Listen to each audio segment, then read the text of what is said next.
All right, well, Shed Life, welcome to episode 2. We are lucky today. We have the man, KJ. Thank you for coming in. Number two. That's pretty awesome, mate. Pretty awesome. So, quick intro for you before you start.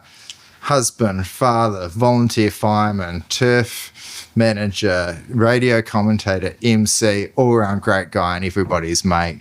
KJ, just before we got on air, you were talking about how you were on the All Blacks tour over to Samoa. Yeah, that was it was interesting to travel and to stay with the All Blacks. Did some work up in Apia, at Apia Stadium, and the All Blacks played Manu Samoa in 2015, heading into the World Cup. And it kind of, one of the things that really surprised me, Jason, was I had this impression of what the All Blacks would be like, in a hotel and staying with them and stuff like that. And what blew me away was, so after the game, I thought they'd be on the beers and we'll be. I'm in for this. I'm like, in for a good time. And we've heard about All Blacks back in the heyday. So back to the hotel. Actually, sorry, we went back to the Parliament House and they did a cap. Those who got their first caps got a cap presentation. It was really cool to be part of. And I had a beer and I saw the boys all having fruit juice. And all that's pretty cool. That's them just doing their thing. And I thought once we get back to the hotel, she'll be into it. Yeah. Got back to the hotel and Sonny Bill's there and, Richie McCaw and all those guys, but they're all drinking fruit juice. I was like, this isn't what I thought was going down. But because we were travelling home the next day, they take their travel and making sure they're in a good state because it was going into a World Cup. Yeah. The next day, though, we travelled by bus to the airport. Yeah. We didn't go into the airport itself. We're actually on a little house on the edge of the runway. Getting onto the plane, here's me thinking up the stairs, all the All Blacks are going left, right? Yeah. And KJ's going right. No, they all went right and they were spread out right throughout the whole plane. So they actually sat amongst the punters, I guess. That blew me away. I thought they'd be all up the front of the nose, but no. And they're just the way they engage in the people. So I come away from that little gig in Samoa so impressed by All Blacks, and it certainly wasn't what I was expecting. Right, and so dealing with the All Blacks, and I've been working my way through the book Gilbert Enoka's Unstoppable, and it's just pretty phenomenal. Yeah. The culture and then, the intensity I can imagine leading up into that 2015 World Cup, become the team of the decade. When did you first get an opportunity to work in with the All Blacks? Like when would have been the first test match or match where you'd have been involved? I moved to Hamilton in 2003, and I think in 2004 was my first All Black game. Gilbert Enoka you talked about, he is an absolutely amazing man. I know him pretty well, and just the stuff that he's done. He worked with New Zealand Cricket when I worked for New Zealand Cricket, and he had a thing called BTB, which was better than before. Oh, nice. Which, when you think about it, is so powerful in its own right. But that was used for New Zealand Cricket, and Gilbert's thing with the All Blacks was no dickheads. Yeah. And that's kind of, you've heard the saying, that's been used a lot. But, my first involvement, I'd done quite a bit of work for them over the years, was we were in Dubai in 2013, 2014 for 12 months. Came home and we had the Cricket World Cup 2015, but the All Blacks were playing, I think we might have played South Africa. And anyway, Gilbert was with the team and he said to me, he goes, KJ, we need to go to Samoa. Would you be keen in coming and giving us a hand? I was like, yeah. So that's just pretty much how it started, and got a really good relationship with them, and been really fortunate over the years. Yeah, and have you seen, just an evolution in the way that they go about the game, and treat the game? I have. I mean, what I have probably noticed, and something that's probably pretty public now, is the amount of people involved. Yeah. So you get a busload of All Black players, you get a busload of pretty much support staff that come with them as well. So it is quite a big logistics and stuff that go with the team. Even with the coaching stuff, there's more and more of them. So their demands on us are pretty high. The expectations of what they want from not only the match pitch, but more importantly the training pitch. They want to be able to train like what they're going to get. Oh, really? So the expectations are certainly going up. The World Cup in France, I did a bit of work for them around all the venues over there were tested, as in, infiltration rates, which is how fast it drains, compaction levels, how hard the ground is. And so they were sending information back to me, and I was having a look at it and sending back feedback back to them. So even little things like what size sprigs that they used, whether or not they could train on some grounds, whether they had to go back to organise and say this isn't good enough. So they talk about the 1%ers, well, that was probably one of the 1%ers. Yeah, 0.1%ers. Yeah. And where would that feed back into the structure? So, like, what sort of, obviously, you've got head coach, you've got forwards, backs, you've got, like, mentals, you know?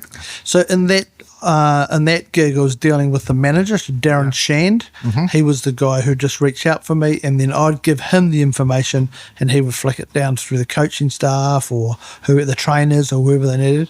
Because even I've had Wales train with us here in Hamilton, and they brought turf equipment, bits and pieces that they could test the turf themselves. They actually adjusted their training depending on the condition of the turf, which, you know, again, you go back to those 0.1%ers, but they're the difference in the I guess in the world of rugby. And you see that a lot of our countries are catching up. Oh, massively. You know, so they're the little things that they need to be, I guess, focusing on and helping out to make a difference. Yeah, man. Well, we'll get into some of it because I've been impressed. It's been pretty good for the All Blacks lately. I feel like we're back and doing well.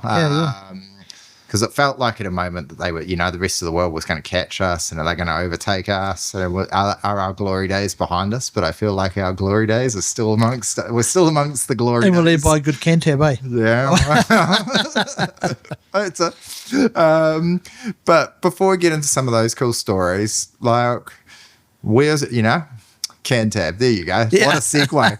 So where are you from and how did you end up in the mighty Waikato? I'm actually from a little place called Waimate. Yeah. Now, a lot of people won't even know where that is. And I was raised by, my mum and dad split up when I was 7, so I was raised by my mum, and then she moved us to Christchurch when I was about 9 or 10, did my schooling in Christchurch.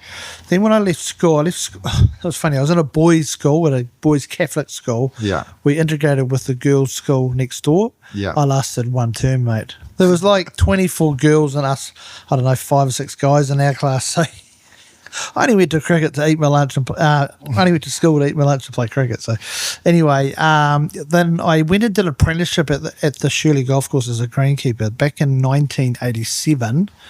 But let's just wind it back. Further. What was it like? No, but just how was it going? So small rural town and then going into Christchurch? It was pretty tough because obviously my mum, solo mum, we didn't know anybody. So I got straight into playing cricket at the local club. My mum, she used to do the scoring. The local club? Give them a shout out. Yeah, I was actually trying to think who it was back then. Lancaster Park Cricket Club. Yeah, nice. Which was based obviously at Lancaster Park in the day. So that's Lancaster Park Cricket Club, which is no longer there where it originally was, but they play somewhere else. So my mum was a scorer. I went to school. I played golf. I played badminton. Played cricket. Yeah. All those normal things. I wasn't very big. I played rugby when I was a little fella, but then when I went to secondary school, went to a lot of the Samoan boys were a lot bigger than me. Yeah, that's it. That's cool. And then, so sports was what got there, built the friendship groups down there? Yeah, 100%, yeah. My dad still lived in Waimate, so I'd go down there in the holidays, and that's... his parents owned an orchard, which is really ironical already that we're sitting here at an orchard today. But they had an apple orchard, and my dad worked at the freezing works. I'd go and stay with him in the holidays, and I learned to drive an old Austin A30 around in the orchard and up and down the apple tree lines. Nice. He had a motorbike, all those sort of things. The old man brought me a horse, which is, I ended up by being allergic to horses, so that didn't last too long. But was it on the way to the freezing works when you got a deal? No, it ended up by going to a campground somewhere, I think. So in Glenavy, a little place in Glenavy. So so that's so I went to stay with him in the holidays, and then but Christchurch was where I did my secondary schooling. Yeah. Again, played golf, badminton, cricket. Played cricket for Canterbury. Played badminton for Canterbury. Nice. And I did it right in the golf. So yeah. So just going through the age grade. Yeah, pretty much. Yeah. And that's, I guess, what I loved. Like batting, bowling, or just a classical? I was a opening bat, bowled a bit as well. My first ever game, I actually played with Chris Cairns. Oh, really? And we're on the West Coast, but I actually got hit in the head, ended up by being in a hospital. So I was opening the bat in, I was on, 30 odd or something. got one in the Swede. But yeah, Kenzie was in the back of the bus playing a bit of Talking Heads on the old cassettes. The boombox, yeah. That was it. So yeah. Nice. And so then what, 15, 16, done with school? Yeah, 16, done with school. C? School C. Yeah, nice. Yeah, I got that. And then one term in the sixth form, and then opportunity came to go. And I was playing a lot of golf. Yeah. And there was an apprenticeship advertised in the Christchurch Press newspaper at the Shirley Golf Course, which Shirley was one of the top clubs. Yeah. And I loved my golf. I had an upbringing of an orchard, so kind of the outside life, so it sort of fitted. So I applied for it. I actually missed out on it. Oh, really? And the guy that's the current superintendent there, Mark Lawson, was he got the job as the apprenticeship. But a couple of weeks later, the boss, Murray Palmer, rang me and said, we've just had one of the other guys leave, and there's another apprenticeship going if you'd be keen. So, I said, yeah, I'd love to. So I started, and I'm so fortunate that I got an opportunity with Murray, and he... And so do they still apprentice through? Yeah, there still is. Yeah, I've got an apprentice at work. And excellent. Yeah, it's cool actually to have a trade certificate, and Kiwis are well known all around the world. So if you get your apprenticeship and trade certificate, you can travel the world. So, yeah. And how long was the apprenticeship there? It was about three and a half years. We had to do a block course every year. We had exams to pass, diaries to do, and on-job stuff as well. So, yeah, and then I actually lost my job then again after that because there was two of us. We were going to come out of our apprenticeship at the same time, and the golf club then couldn't afford to pay two qualified guys. So they said, one of you got to go, and it was unfortunate for me, but to be honest, it was actually the best thing that ever happened. Yeah, one door closes, another one opened, eh? Yeah, it made me kind of go, what do I really want to do? Yeah. So they'd given us plenty of notice, so I had about 3 months' notice. I went and did a bartending course because I thought I could get a job anywhere. Yeah, I could get a job. Yeah, 100%. Get a job, at least I've got a job, right? And a bit of coin.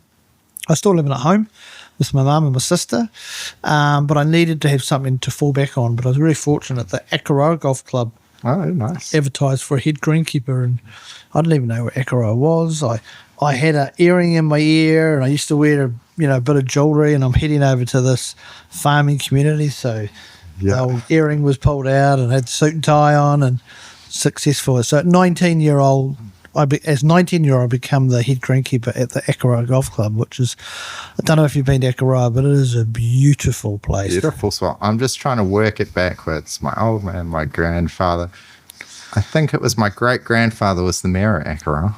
Really? Yeah, that's it. The Davises came out on one of those original 5 ships to Christchurch. Yeah. So there's a little bit of Cantab floating around the Davis. Great. I knew there was some in you, I knew you liked the Crusaders. Yeah, my competitive side can't resist a little bit of Crusaders. Absolutely. Yeah, no, beautiful spot, The closest the French came to colonising us. Yeah, correct. I lived on Rue Bulgaria was the name of the road that I lived on, and everything obviously was Rue for road in France.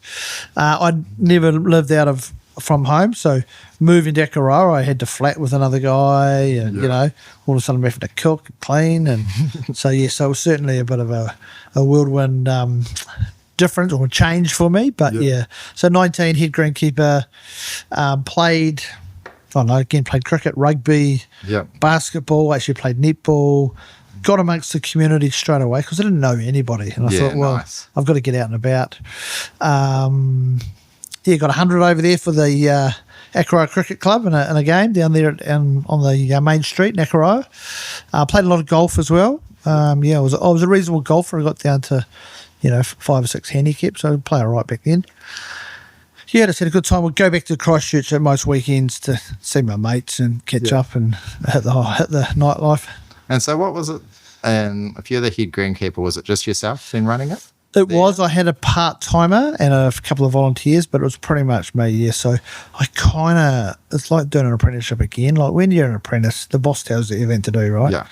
When you're shoved in the seat of the boss, I learned a lot about myself, and and that you actually making decisions isn't easy in business or in life and stuff. So, but I'm really fortunate. The golf club were very supportive and made some changes and improved the place. And then so I had good support from the committee at the time. And then I I only stayed there about 2.5 years because the golf course superintendent or the head greenkeeper job at the Lincoln Golf Club came up.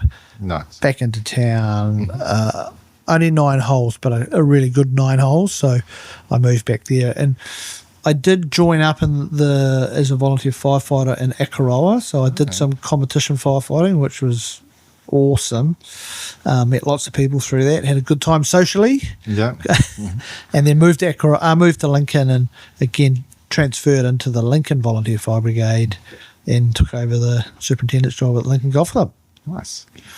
How long were you there for? I was there for about 5 years. Again, we're only 9 holes, but it was a really busy little place because it was pretty good condition, and we did some stuff which was pretty cool. Busy with the fire brigade, busy playing golf, all those sort of things. I then got a phone call from John Reid, who worked for New Zealand Cricket. Now, I was a bit of a cricket tragic, so the phone rings, G'day Karl, it's John Reid, New Zealand Cricket here. I'm like, bloody John Reid. G'day, John. And anyway, he said, look, want to have a bit of a chat about some potential work up here at the High Performance Centre in Lincoln. Would you come and have a chat? So no problem. So I've turned up. There was Chris Doig, who was the CEO, who was a world-renowned opera singer. Dale Hadley, so the brother of Richard, but Dale played for New Zealand as well, and John Reid. I'm like, holy Hannah, it was some big fish here. Yeah. Fortunately, they took a bit of a punt, and I became the turf manager at the High Performance Centre for New Zealand Cricket. So that's where the BLACKCAPS train and where their coaches and that are all based on that. And so had you started looking after any cricket grounds at this point? Yeah. Had I looked after any? Yeah. No, I hadn't. So this is straight This is taking the punt. So Dale actually said to me, he goes, Karl, tell us about your cricket pitch, preparation experience. And I had said, Mr. Hadley, I have to be honest, I've never prepared a pitch in my life. And Chris goes, that's all right, we'll sort that out for you. So Chris was just such a positive, and he just make things happen. So so they gave me obviously a bit of training and bits and pieces, and I got alongside a few other guys. And John Reid was pretty much, he loved the ground side of it, so he was my boss. So the first couple of cricket pitches weren't great, to be fair. But just going back, I've had it, and for people like saying it with France, what was there a voice in your head when you got offered something like that was like, hey, maybe this is too much for you, KJ, you shouldn't do it, or you were going to go in for it straight away? And what do you think what did you show them, you think, looking back, that they said, we're going to take a punt on this young guy? It's obvious, they must have seen something. Yeah, good question. I'd done all right. I'd won a couple of awards as a golf course greenkeeper. So the turf grown side of things was pretty much the same. The preparation of a pitch was obviously different. But I think, I live locally. They kind of obviously done a bit of homework on me as well. And I was young, and I felt, I've been at the Lincoln Golf Club for 5 years. I was probably due to perhaps go somewhere else or do something else, and the fact that I was still in the turf industry, and I love my cricket, so I was kind of like, this is perfect. So no, there was nothing that no alarm bells that did go off. I was pretty excited, and to be employed by New Zealand Cricket was was kind of cool, So I got really excited by it, and I kind of saw potential for more opportunities with cricket than I did at golf. Which is, as it's worked out, I've had some amazing opportunities through the fact of looking after, cricket and rugby stadiums. So that was probably the bit of a change. I was a little bit of a black sheep in the turf industry. Going for golf was kind of the predominant in the turf industry, but to go down the cricket, there's not many of us that do what we do. So no, So that was interesting. And so what are we looking at then? Mid-90s, late 90s? I went to New Zealand Cricket in 98. Yeah. Had a Women's World Cup in 2000, which New Zealand beat Australia in the final, which was pretty cool. My first big game was South Africa played New Zealand A at Lincoln, and guys like Hansie Cronje, who's no longer with us, and Sean Pollock and Alan Donald, superstars of like South African cricket. That was my first big match. The World Cup in 2000, and then 2002 was the under-19 men's. Did they put any pressure on you for the pitch, or what was it like? No, it was kind of they'll warm up games for them before they play test matches. Yeah. So they were pretty good, to be fair. They were pretty cool to deal with. I mean, again, these guys are childhood heroes. I'm a cricket fan, so to see these guys, but to work with them and they're coming to me asking information on, it was actually pretty cool. I'm like, this is a bit of a pinch me moment, but so that's pretty cool. And I guess that's one of the things that I've had many years of working with, sort of some quite high profile teams and players, but they're no different to you and I, mate. They clean their teeth, they they tie their shoes the same as you and I. So I just treat them as if they're a customer, right? So I need to make sure that they get what they need or the information from me or whatever and produce a good pitch. And if they don't like me, bad luck. Yeah, it is what it is. That's awesome. And so, looking after the New Zealand, high performance there. And then what happened? So there was in 2003, the role came up here in Hamilton. Yeah. To look after, it was known as Westpac Park then, was a cricket ground, and Waikato Stadium was FMG Stadium Waikato as it is now. So it was a dual role. Yeah. I'll be honest, Hamilton didn't really... Wasn't a city of the future then? Wasn't a city for my future, I didn't feel. Yeah. I was single. I didn't know anybody in Hamilton. But I was actually quite excited by having two venues. Like the Wellington have got a multi-venue, like Eden Park's multi. I just like the idea of having a pure cricket ground. Yeah. And a pure rugby stadium. So I moved here, took the job. The only people I knew was Scott Styris and Daryl Tuffy. So I actually lived with them initially until I got to my feet on the ground. So there was a interesting, Scotty was a bit of a hard case. And so lived with those guys. I hated Hamilton, I'll be honest. Why? I found it difficult to meet people, and I found it not as friendly as perhaps Christchurch was, so I gave myself 3 years. I said, if that's it. And then in the first, 18 months, we lost international cricket. So I was front page for weeks on end and all terrible stuff, not great stuff. So lost the match? We lost international cricket? We lost the status. So we had to rebuild the ground. The ground needed work when I arrived. But it was that ICC or the New Zealand cricket? No, there was New Zealand. Well, there was a little bit of both, but it was more so from New Zealand cricket. There needed to be expectations or standards met. Yeah. And we didn't meet a lot. Drainage of the outfield, the pitch performance, the practice facility was poor. So there was a whole lot of things. So within the first couple of years, council had to invest a lot of money into the place. Yeah. And I can remember going to a council meeting where it was being voted on, and I'm sitting there going, they're voting on my career. Yeah. I'm either going to be working at Whitcoulls tomorrow or I'm continuing to do what I do. And that was, there was a tough old time. Again, I was on my own, a family of mates in Christchurch, but... Were you still playing sports? Like being volunteer fire brigade? No, I wasn't at the time, because when I moved here, I didn't think you could be a volunteer in the city, so I didn't. I actually put a hold on my volunteerism. So I wasn't doing that. I played a little bit of golf, but I was just busy working. I just really need, and lose cricket, I felt terrible. Yeah, I felt I've let the city down. Little old ladies in the supermarket coming up to me and saying, "You get that cricket pitch sorted, Sonny?" And people on Radio Sport were just hoeing into me. It was terrible. So, and I'm pretty much going, So, but 3 years, and then, but what happened was, with about probably a month ago, before 3 years was up, I met Rachel. So in 2003, when I'm only going there for 3 years, we're now 2025, so it's been a pretty long 3 years. Yeah, no, it's nice. But going back to it must have been, how did you pull yourself out of the dumps, or what made you going? So you've had I wouldn't say a golden run, but a pretty pleasant run, you left school, you got the apprenticeship, you miss out, but then they give it to you anyway, you do it, you finish that role, but then you bump over to Akaroa, that's a bit of fun, you're into Lincoln, then with no experience, you're suddenly doing the pitch at the New Zealand cricket high performance, so, you're hitting a few sixes so far, to suddenly turn up in Hamilton, new city, new island, quite different, quite far away. Yeah, well, how do you keep getting up, get up and face that every day.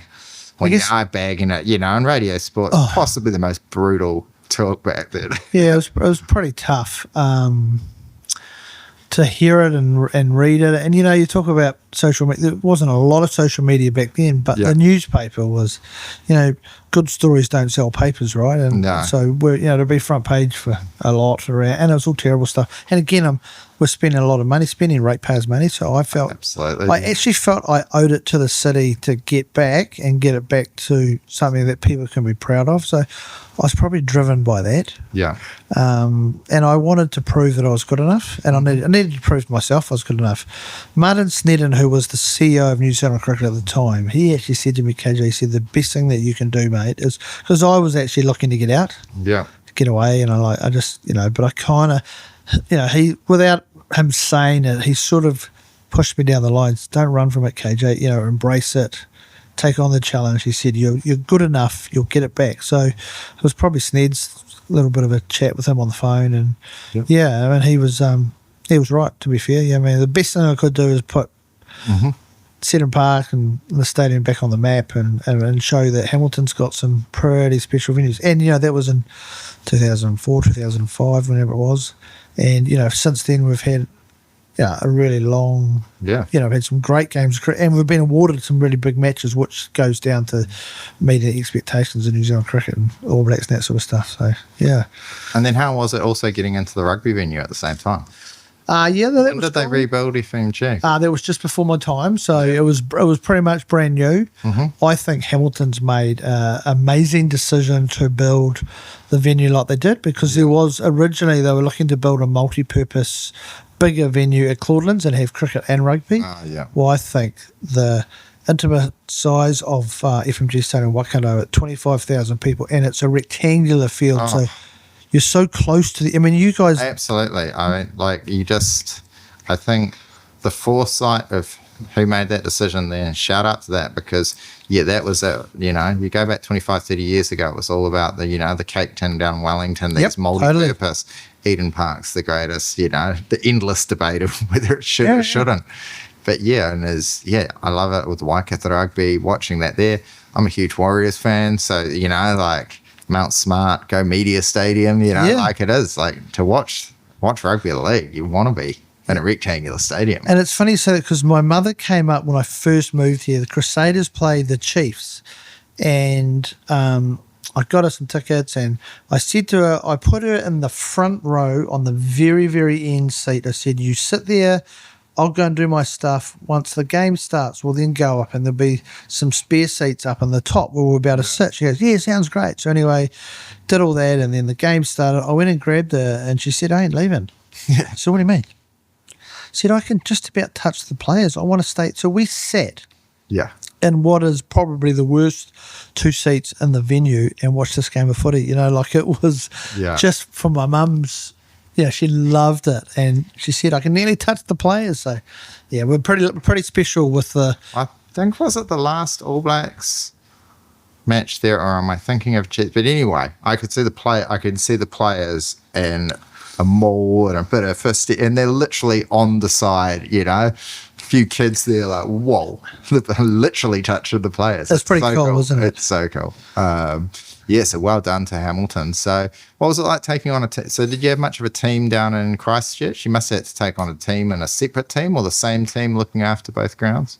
In Christchurch or here? Yeah, well, did you go from much of a team in Christchurch? Oh, true. As in numbers. I had a small team, but we had 3 cricket grounds, so we still had reasonable numbers. And we were more summer casuals than that.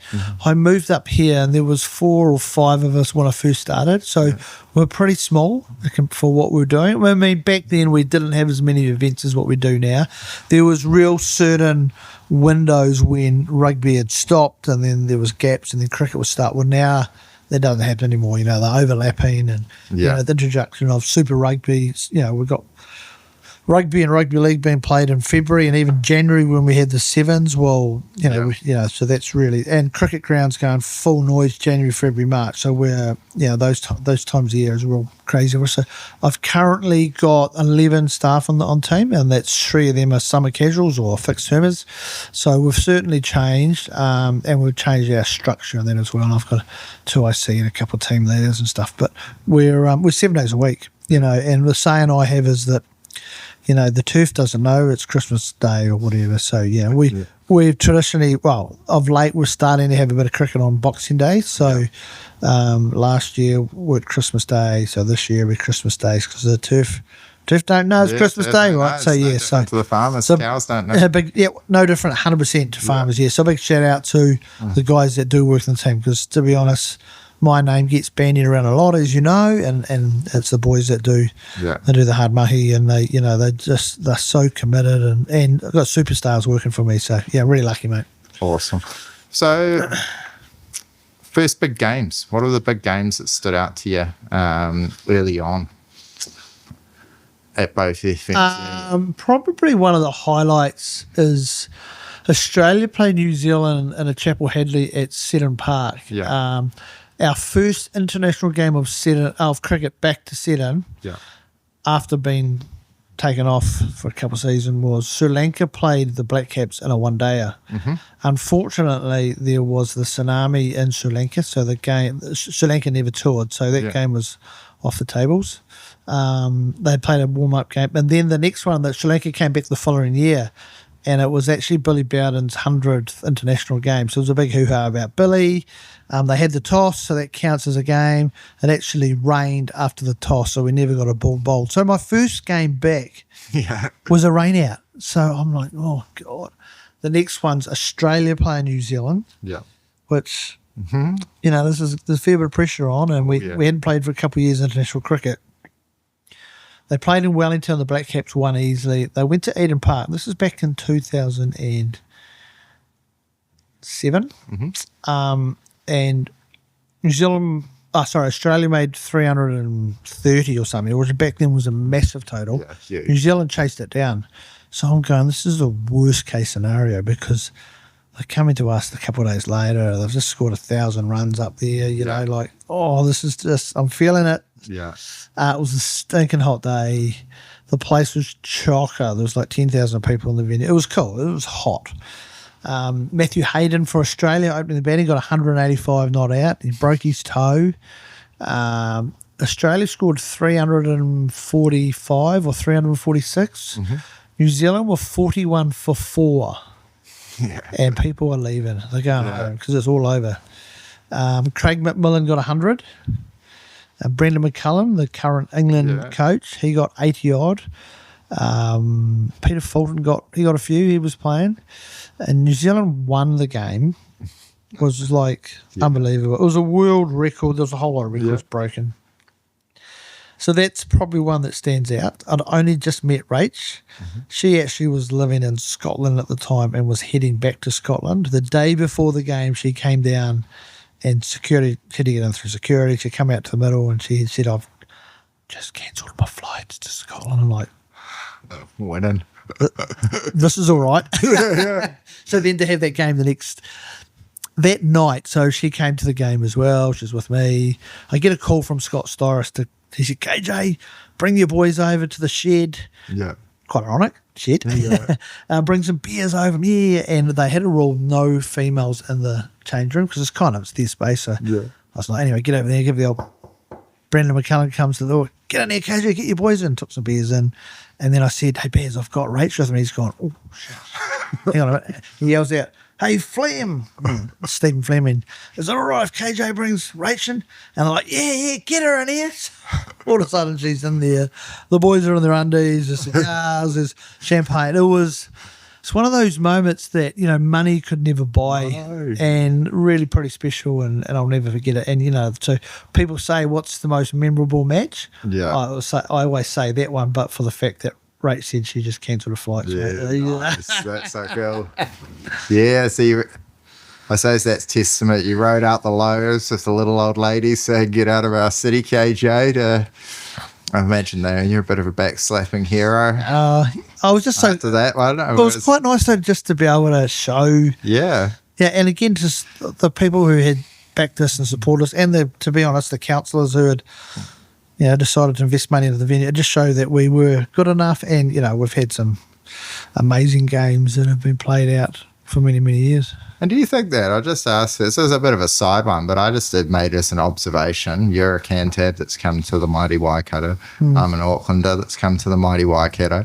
Is they just seem to invest into the future a lot more here. Like, I know it's certainly for me going down to Auckland, but it's very cool. They're very proud of the region. I think, if you have a look at the growth of Hamilton in the last 5 years, a huge amount of people wanting to move here, houses being built, that sort of thing. I think my big boss, Sean Murray, he has a good explanation of what Hamilton is about. He said it's about our venues, because you think people don't come to Hamilton for the mountain, for the beach, for the lake. They come here for events. Yeah. You think of Mystery Creek. With the field days. Absolutely. You think of an All Black game at FMG Stadium Waikato. You think of Claudelands with, numerous conferences, netball, basketball, balloons, concerts, those sort of things. Seddon Park for the cricket. So you kind of go, he always says, what would Hamilton look like without the venues? And you kind of go, that's a really good question. Or a good thing to think about. I'm like, so again, that's why we love putting on events, because people come have a good time, and and I think also too, what surprised me is Hamilton's actually got a lot of stuff that people don't know about. Like look at the lake. Right in the middle of the city. It's beautiful, right? And the river running. Yeah, I love how they're opening the theatre up to the river. The theatre's amazing. The walkways up and down the river. The golf courses with, Taiki is a really special place. So there's a whole lot of little hidden gems. We're so close to everywhere. Waitomo. Yeah. The mount. You think about sport in our city, in our region. Cambridge was cycling, rowing, all those sort of things. The Chiefs, what they bring to, and one of the things, I love being a Cantab and I love giving you guys a raka, but people are massive Chiefs and Waikato Rugby. They're bred, red, yellow and black, right? And just the rivalry is, I love giving it to them. I love stirring people up, and I've lost a lot of coffees over the years. I've won a few of late, but... So, I think we're really fortunate. Hamilton's certainly grown on me. And again, I came here, Jason, for 3 years. I'm still here. So what has that been? Right, 20 years now? 22 years. I did have 12 months in Dubai. Had a sabbatical, or was employed by Emirates to build some cricket grounds up there at a venue in the desert. So, so pretty much I've been here since 2003. Awesome. And so let's talk... Chiefs, how are, memorable coaches, players, what's it been like being involved in that environment? Because you have possibly the most behind the scenes look at really what's going on and what goes into a high performance, because it's a bit different. Or maybe, like Super Rugby, obviously it's a club and you get some that follow it through, but it's a bit different from the traditional coming up through the age grades, and you were either bringing in a whole lot of provinces together, players, or you're building a team every year. How does it look from the... Interesting, when I first started, the Chiefs were based at the stadium with us, and Waikato Rugby also, so they were kind of together. Then when they kind of had a split, and because of the V8 coming to the city, there used to be a field next to Mill Street, which was where they would train. But the V8s, that's the home straight, all the grandstands. So they lost the field. So we had to look after them somewhere else. Anyway, the Chiefs decided to move off-site, and they went and moved to Ruakura. One of the things that I saw was the difference that added to their culture. When they moved, they seemed so much more connected, and the place where they were wasn't flash. They had to do a lot of work to it, and they did it all themselves. And guys like Dave Rennie, one of the coaches, he installed the culture around their whānau and little things. And I've been fortunate enough to, I was in involved with an induction of the brand new players when they come to the stadium. And man, it blew me away, the history of the place that I didn't know about, so it was an old par site. All the Maori carvings all have a connection to their whānau. Even the Chiefs jersey with the like the swirls on it, that is the waterways from where the players have come from. Wow, honestly, for a middle-aged Pakeha South Islander, I just got blown away by the history of the area, and I didn't know anything about it. So that's probably something that I've seen introduced into the Chiefs. I guess their whole their franchise and everything now is the connections they bring. So the players bring a bottle of water from where they're from, and they mix it all together. Like when they come to that stuff. Yeah, that's very powerful. Oh my God, yeah, man, that. It blew me away. So that's probably something I have seen. Clayton McMillan he was straight up and down, good to deal with. We have a lot to do with probably more the manager and stuff around, because I look after their training ground for them. Yeah. Again, they're a customer, so we try and look after them, but we are part of the players. They're all great. I mean, they're no different to you, like I said, right? They'll say good day. I've probably got a closer connection to the cricketers than I do the rugby players, because from their point of view, the cricketers probably need more from me than the rugby players do. Yeah, they do. Yeah. Rugby players, as long as there's some posts and some white lines, right, they'll go and play anywhere. With cricket, the pitch becomes an important part of their team selection.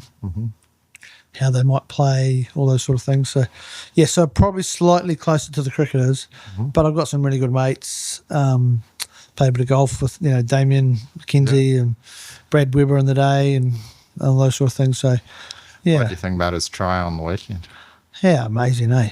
Yeah, I know. Because he's little, like he's tiny. Like when you see him up close, and there's some monsters that he's having to take on, and he's just so super strong for the size he is. Yeah, the heart and the... Another good South Islander, that way. Oh, beautiful. Yeah, I thought the same. Watching Cruden play this year as well, it was just like, man, you're so tough. Yeah, they are. I mean, obviously, been around a long time, and I guess his body's so used to the knocks and that. But as you get older, you know yourself how it gets harder to recovery. So I don't know how those guys do it, but they're just there. You see it. You see them adding value with their young players, and teaching them the around the game, and looking to, I guess, pass on their experiences. So you kind of see the value in having those mentors within the team. So Lima Superwanga's another one, a couple of old legends running around there, but what they bring to the team environment's pretty amazing. Yeah, I think it's awesome. Anything from the guys, like any highlights or things that you'd have seen when you were watching the game from like that era when Sonny Bill Williams came along, Liam Meeson, I mean, some legends that have been coming through the Chiefs jersey over time, but those title runs. Yeah.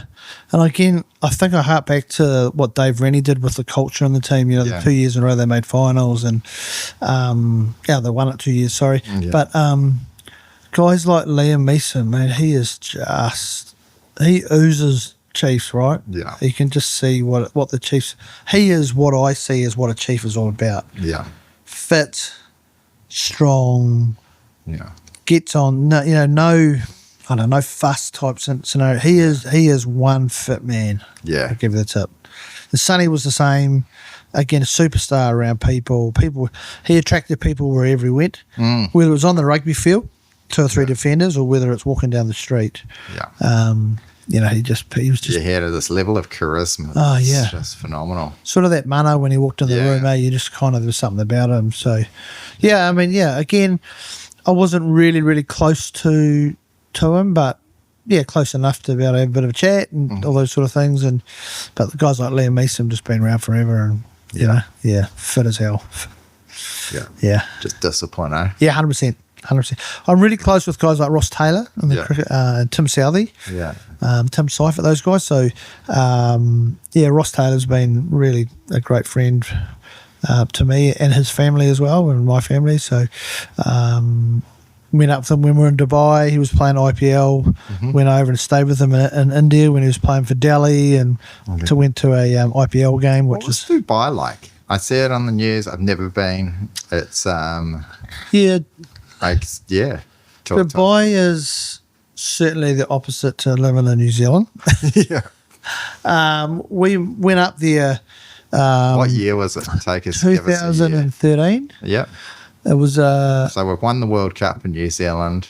Yep. You must have had a few matches there. Yeah, I had 3. The All Blacks played Japan. Was that when we beat them 87? Yeah, that was our first game for us. And then I think we had Samoa played Wales. And then I think we had 2 Wales games. I think they might have played Fiji or something. So, so that was pretty cool. Moved up to Dubai. It was a 12-month contract just to rebuild some cricket ground or build some cricket grounds for them. It was actually funny because my boss at the time, Sean Murray, I actually sort of said to him, look, I got a job interview in Dubai. And I'll be honest, I said to Rachel, I'm going to apply for this job. I don't want to go to Dubai, but I've never been. If I got an interview and got a trip up to Dubai, that'll be pretty cool. Yeah. And anyway, I ended up by getting the job. So I went to Sean. I sort of said, look, I've been offered a job. I don't want to take it. And he goes, you should take it. He goes, what do you mean? He said, it's only 12 months. I went, yeah. He said, I'll keep the job open and opportunity for some of your guys to step up while you're away. Nice. And he said, you'll learn heaps. And I'm like, oh. So anyway, so we moved up. Rach was 28 weeks pregnant with Toby, our young fella, when I went up. So she wasn't able to travel. So I moved up on my own. Luckily employed by Emirates. I come backwards and forth a number of times and then come back for the birth. When he was old enough, I think it was 9 weeks to get his passport, photos, we then all moved back up and we stayed up there for, they probably stayed for 6 or 7 months. They came home because it gets hot. Yeah. We're talking how hot? The hottest. Because hot in New Zealand's like 22 degrees. in July, I was outside working on the cricket grounds. It was 53 degrees. 53, damn. And we weren't allowed to wear shorts. We were in trousers. It was pretty hot. And I came back the next day and it was -2 back here in Hamilton. So nice fog. It was a big old change. I can remember pretty much got home. We went straight to Fiji to a wedding and I was in like shorts and a sweatshirt and it's like 23, 24 degrees. Yeah. Everyone's going, KJ, what are you doing? Like, just come from 53. Yeah. 23 is bloody freezing. So Dubai was. Was it a burning sun or a burning heat over there? It's not like. It's like more like getting baked slowly in an oven. There's always a bit of a breeze, obviously, off where the grounds were looked after. We're about 45 minutes out from Dubai itself, so we're right out on the desert. So there's camels running around the outside. It's pretty cool. There's always a bit of a breeze out there. Dubai was, it's pretty cool. There's a lot to do. It's just a busy place. Yeah. We had 2 young fellas, so you're not we're not part of them. A 25-year-old KJ, but taking more advantage of Dubai than young father to KJ. Yeah. So it was more around the work opportunity, and Rach was lucky she was on parental leave with Toby, so the timing worked out perfect for us as a family. So we kind of thought we treated it as a bit of a holiday, being away, but it was pretty tough on Rach, They'll be away from their own families and to raise. So but it was really cool. We met some really amazing people, and I did a little job out of there in Kuwait. Went over and did some work at a soccer ground, and went to India and caught up with Roscoe and played a bit of golf up there. And but it was certainly rebuilding the grounds was the reason I went there, so I focused on it. So they had the grounds, but you were it was where the Dubai Rugby Sevens is held. So there were 7 rugby grounds, and there were 3 cricket grounds I had to build.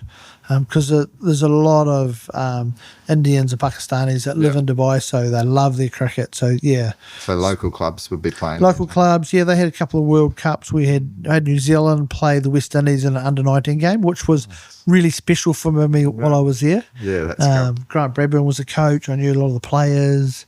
Dick Pat Patel was with them. So it was really cool. I actually. When they first arrived, I met with them and I gave them a bit of insight in Dubai, the things that you don't want to do, because really strict up there.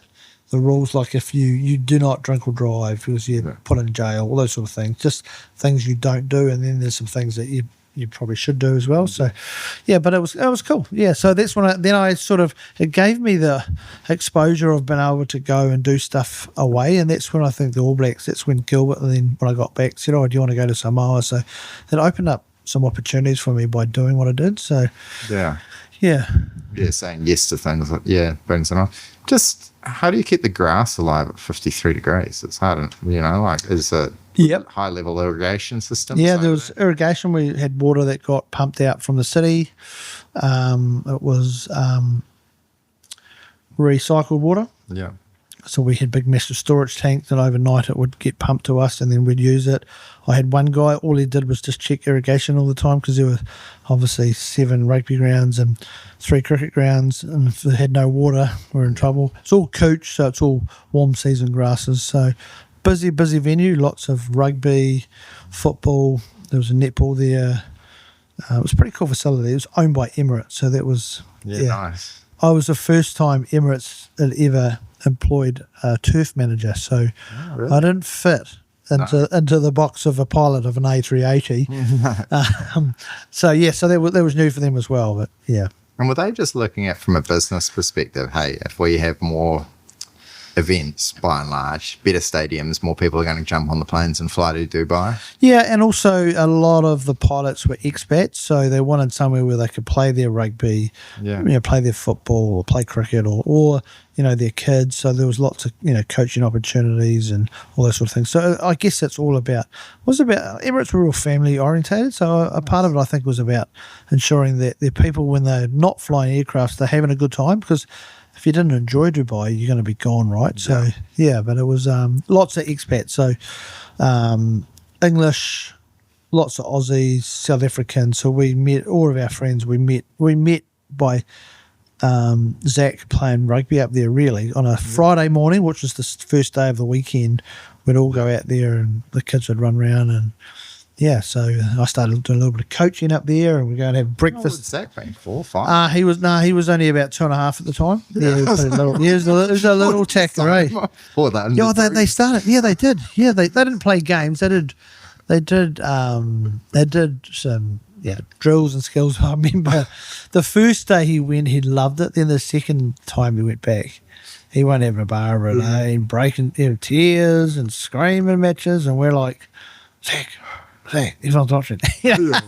Classic. Yeah. So, oh, that's cool. And so you get back and cricket at Seddon Park.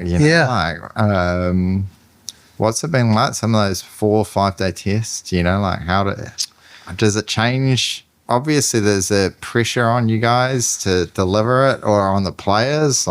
Massive pressure. You think about an Indian team with Sachin Tendulkar playing, all those guys, the amount of people that are watching, and the cricket pitch is 20 metres long by 3 metres. It's 60 square metres. Yeah. That's the most over-talked about bit of real estate in New Zealand at the time. Absolutely. Over-scrutinised. Test matches are tough because there's 36 and a half hours of commentators having to say something. Yes. So quite often the pitch gets talked about. Yeah. So if it's going well, it's cool, but it's a flipping long 5 days if they decide that. So that's always test matches. Test matches from my point of view are the ultimate. Yeah. Because not only are the players tested, I'm tested, or we're tested around how good our pitch can last 5 days. The tactics change as the wicket wears, it dries out, it spins, all those sort of things. What's it going to do? It's again so much talk about it. So we're one day they turn up, they play, the next day they're gone. When they come for test match, they're here for, they might be 3 or 4 days before the start of the game. They're here for a long period in our city. So so that's sort of really important that they come and have a good experience, and that's where we probably got a close relationship to the players, because they're around us for a lot longer, if that makes sense. It makes perfect sense. Really. Yeah. And so what have been some of the highlight players and matches that you've coming across over the years there? Oh, look, guys like Stephen Fleming he's been amazing with me. Played a bit of golf with him. Brendan McCullum, who lives here in Matamata, which is amazing to think that he's coaching the English cricket team, but basically in Matamata. I mean, he's always been a great guy. He's always been a real positive go-getter, as we kind of see him in the way he coaches, the way he played the game. Again, Ross Taylor's a really good mate. Tim Seifert and Tim Southey live here again locally, which is really cool. They've got young families as well. So those sort of Simon Dool. Over the years we've been pretty close to Dooley. He's now living in Dubai himself, or actually in England. Those Ian Smith's been amazing. So I've been really lucky in the people I've got to meet throughout the years. Steve Henson, Steve Chu, who was the CEO of New Zealand Rugby, again formed a really good relationship with him, and he's been a referee for me. I'll share a story which I haven't shared this very often. I'll probably get myself in trouble. No one's watching. No one's watching. I was listening. No, you're right. The Sydney Cricket Ground, the turf manager role came up. It was just before COVID. So what's that, 4 or 5 years ago? I applied for the job. And I said to Rachel, I'm going to have a crack. They're not going to take on a Kiwi turf manager, right? It's Aussie Icon Stadium. They're going to have an Aussie guy. So anyway, Steve Chu was one of my referees from New Zealand Rugby. Applied, got a first interview, did that, got a second telephone interview, and Rach kept saying, what if you get the job? What are we going to do? I'm like, I ain't getting the job. Don't worry. I'm not getting the job, so we don't even need to think about it. Oh, yeah, sweet.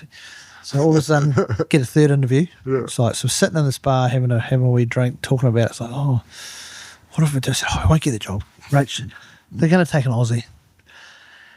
Next one, get a fourth interview, which was fly her over as well. Look at schools, look at housing. Like, this is getting a bit awkward now. But anyway, so flew over for the interview. They won't give you that. We flew on the Monday. On the Saturday, the All Blacks had played Tonga here in a day game before they went to the World Cup in Japan. Steve Henson, the All Black coach, come up to me, and he's good mates with Steve Chu, who was my referee. And Shag or Steve Henson goes, KJ, SCG, eh? That's pretty fucking cool, isn't it? I'm like, no. I said, I won't get it, mate. He goes, I said, Shag, you couldn't do me a favour, could you? He goes, yeah, what do you need? He said, a little mention somewhere would go down an absolute treat. He goes, yeah, no problem. I said, I'll tell you what we'll do, KJ. We'll get Kieran Reid. We'll get him to say something. I said, no. Don't make it look like it's a setup. Like, He said, yeah, come and see me Saturday morning, mate.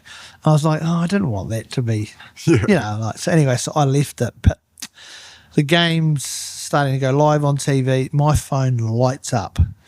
And Ian Smith had interviewed Steve Henson when they got off the bus, and Smithy goes, how's the week been here in Hamilton?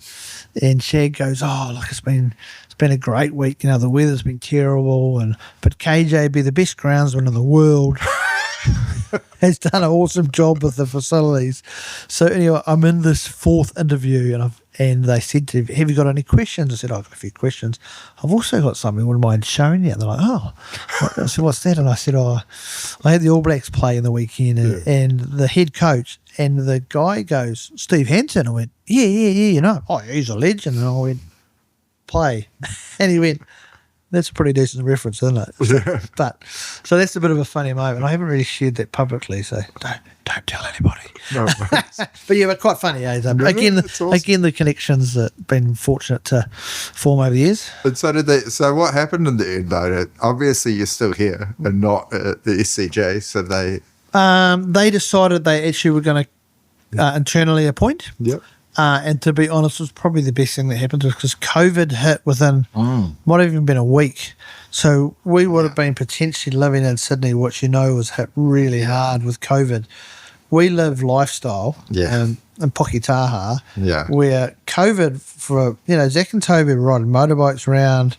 We had the school next door. They were just having a great time during COVID. So, we probably dodged a bit of a bullet. But the SCG is an amazing venue. So, and it would have been the new rugby stadium as well. But so that's a bit of a funny old story with that's pretty awesome. And so when it comes along, does it So that's what's like with cricket. How have you like? We've seen the professionalism of rugby, but how has it changed with the IPL and like what's like? How have you watched it all just sort of go, and what do you think of it going forward? And like the 2020 versus Test matches versus IPL versus Rebel leagues. It's happened so fast. All the franchise cricket, there's a huge amount of cricket all around the world now. So, some of the players, they potentially won't ever play for New Zealand, but they'll play all around the world, playing for different tournaments. And Canada's going, America's going, South Africa, Pakistan, India, Dubai's got a league. So there's just West Indies. Yeah. They've all got franchise cricket, so they're owned by, business guys. Like the Mumbai Indians will own a team in the South African League and the so like internationally own, and then they move their players around. Yeah, totally. So they'll own a team or involved with the Big Bash. So all of a sudden, so you might get hired to go and play for them, but you're going to be in Australia and January for Big Bash. You're going to be in India in April for IPL. You're going to be in Pakistan in May, whatever it'll be. So that's you can kind of see it starting to evolve. And, interesting, when I grew up as cricket, to play for your country was massive. I just wonder whether it's not as big now, Well, it's tough because you've still got to make a living, and it is interesting how they do it. I mean, I've just sort of, the professionalism, like the current Warriors owners structure and how they've got the age groups coming through, but the New South Wales Cup where they just absolutely smashed it. Like it was so good to watch those guys, but they were such a level of professionalism that could feed into the Warriors. And I was like, when are they going to have a Super League team?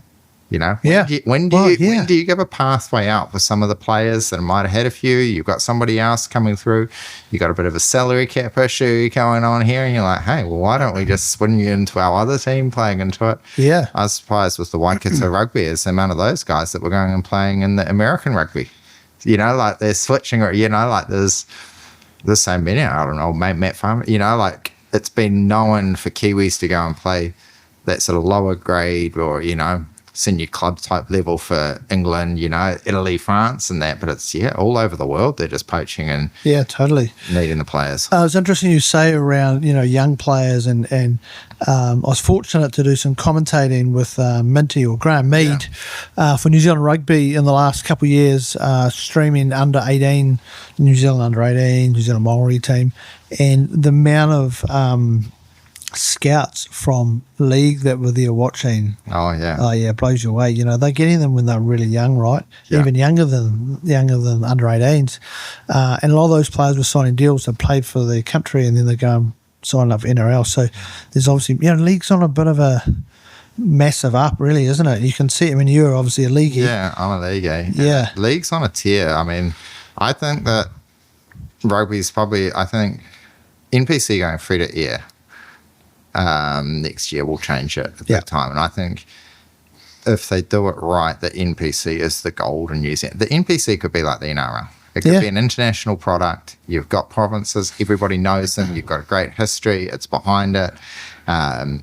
Excellent product. And in fact, sometimes some of the best rugby I've ever watched it, like sometimes it's a lot of fun to watch a 24-34 game. This year's Bunny Cup. Yeah.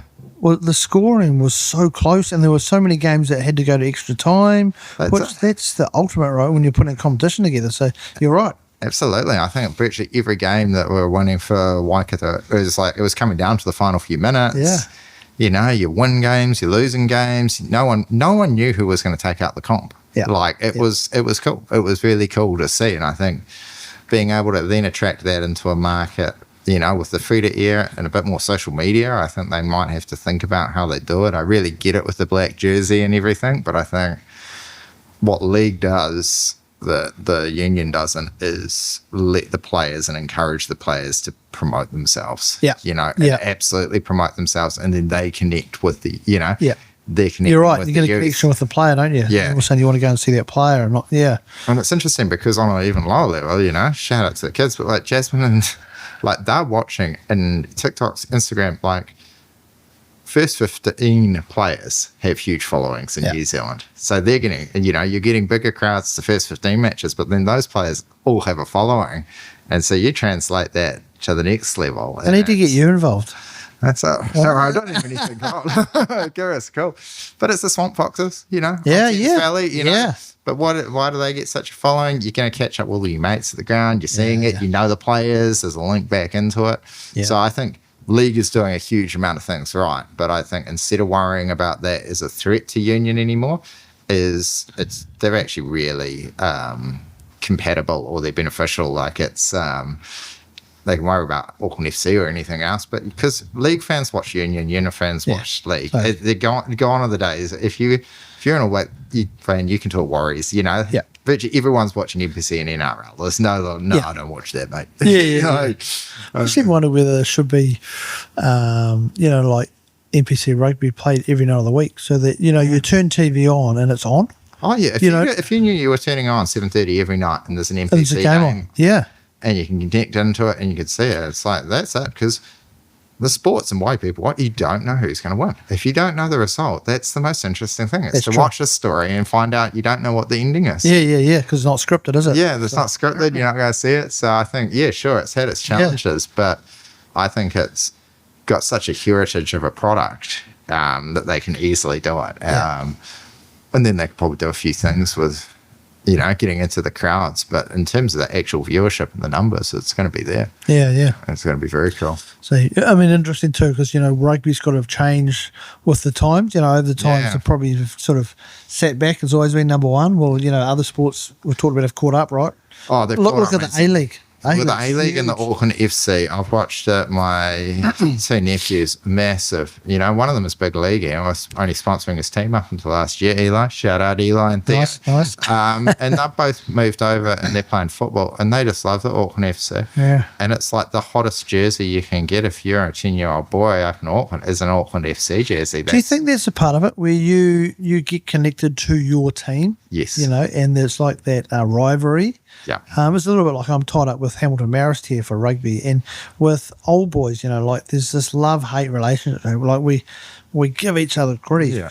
We go out on the paddock and we battle, but come off it. We're, in the day we're there for rugby. But I just love that rivalry, and I stir it up. You know what I'm like? Yeah, it's the Waikato or Chiefs Crusaders, and it's the same thing. Yeah, you just. they're my team, and it doesn't matter who they play, they're my team.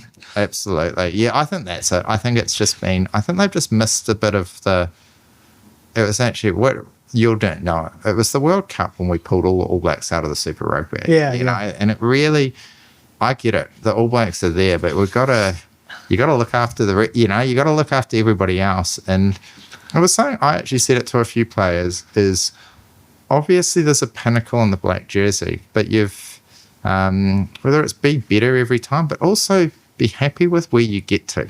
And that's what it's like. If you only ever made the second 15, hey, that's cool. If you make, under 18s, that's cool. If you make Waikato rugby, I think there's such an obsession with having to get the black jersey now that anything other than the black jersey, you haven't really made it. It's just ridiculous. It's really interesting you touched on Gilbert and Oka earlier. Yeah. Now, Gilbert and Oka's first thing around playing any sport is you need to have fun. Yeah. Make it fun. Make it enjoyable, because if you go along, it's like your job. If you don't have fun at work, it's like doing a bloody jail sentence, really, isn't it? Pretty much. So Bert was around. Doesn't matter whether you're an All Black or you're starting at your first year, you've got to enjoy it. And you can actually see in the environment. This year, the All Blacks played France, and we have them with us for the whole week leading, which is really cool. So we spend a lot of time with them. And you could just tell that everybody was actually really enjoying themselves. Yeah. And Razor's, I guess he's sort of, people either love him or they hate him, but he brings an energy that you can just see and feel it when, I don't know what it is, but it is something that just, even though you're pumped up just talking to the guy, because he's like energized a battery, and he's just, loves it. So, but again, Gilbert's thing, got to enjoy, and got to have fun, enjoy what you do. Yeah, you got to have fun, you got to do it. But I think people have been too quick to write off rugby in New Zealand. I think that, there's a changing dynamics, there's a changing way in the people playing it, and it's it's never going to go back to what it was with. Do you think that's a common thing with a lot of stuff in New Zealand now? Like, as I guess you and I are getting older, the generations are different. Everything's, on a device or it's instant like that. Do you think the generations we have changed around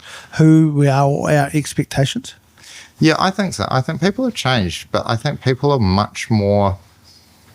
I'll take music as an example, and you compare this to sports. When I was, you go back 25, 30 years, maybe now go as you get older, and you only listen to one type of music. You might have been into grunge, you might have been into heavy metal, and you actually made out like there was a difference between both of them. Or, like no one was allowed to be into country, you might have been into gangster rap, you might have been into classics, and that might be songs from 5 years ago. Whereas you now take people because of Spotify, and they just like all the music. It's great. You're right. How many young people love country?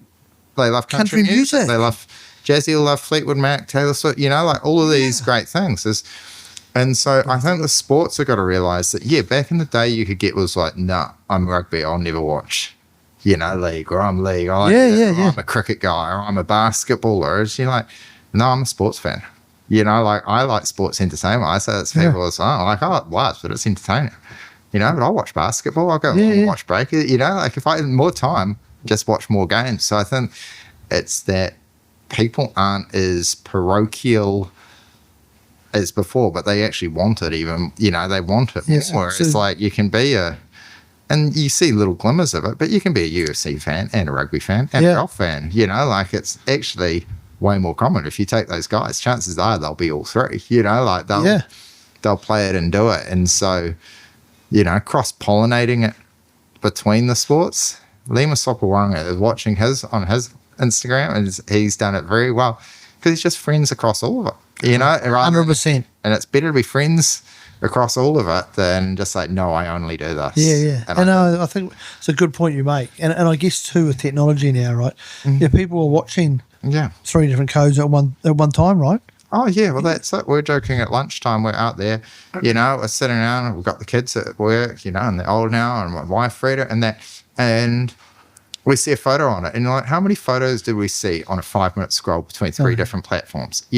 So it's not one game. It's not one thing. Yeah. And so I think, it's just changing it. And, shout out to Waikato Rugby. It was pretty cool. Like, we brought back the March Pass this year. So we got involved. We sponsored and helped. You guys love that. You were in your element. And it was so cool to see you guys enjoying being at the footy, right? Being at the footy, seeing the kids. But what I also loved is they opened it up to the league as well. So I know we had the Hauraki Tigers there and that. And so, like, it's about playing sports. It's not really about the code. Yeah. And those boys loved it just as much as the rugby. Like, they actually don't see an 11-year-old boy, like, they don't see any real difference between the Chiefs and the Warriors. They think they're both super cool. Yeah. They want to be a Chief or a Warrior. They're not having some sort of argument whether the scrums are better if you're pushing or not. Like, it's...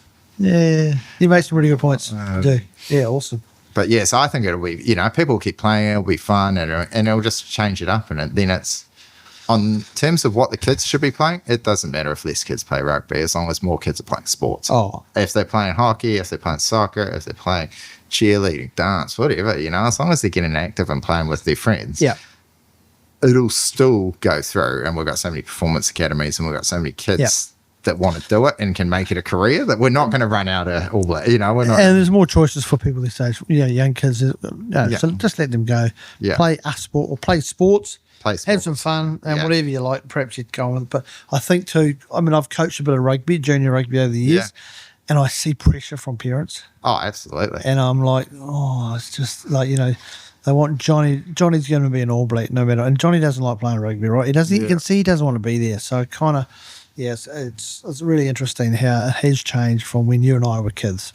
I think that's it. And I think that's it, is you can be a huge passionate fan without having to force it on to somebody else. And really interesting, my boys just started getting into golf. Yeah. And I've played golf, but we'd go out and would have a hit now and again. But it's been TikTok and the internet that's got them into it. All their mates are playing and it's become trendy. And Zach's now looking up on TikTok, these golfers, and he's talking to me about stuff. I'm going, how do you know that? He goes, TikTok. I'm like, it's...